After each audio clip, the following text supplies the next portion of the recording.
مصر أقوى دولة عربية في الحضارة، أول دولة وقعت فيها الصناعات والطرق والجسور. وش هي؟ مصر. كانوا في الأربعينيات والعشرينيات والقرن الماضي والقرن الثامن عشر كان أبناؤنا أجدادنا وأجداد أجدادنا أين يدرسون؟ في مصر. كانت فلسطين قبلتها مصر في العلم. فلسطين سألوا كل من أخذ الدكتوراه والبكالور كلهم خريجوا مصر، فكانت قبلة. فهي كانت قبلة للعلم وقبلة للحضارة حتى للعمل.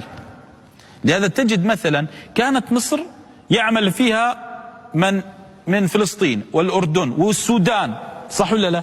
سابقا فكانت دولة حضارة، دولة صناعة، دولة كل شيء تحوي الخير كله، ففرضت لهجتها على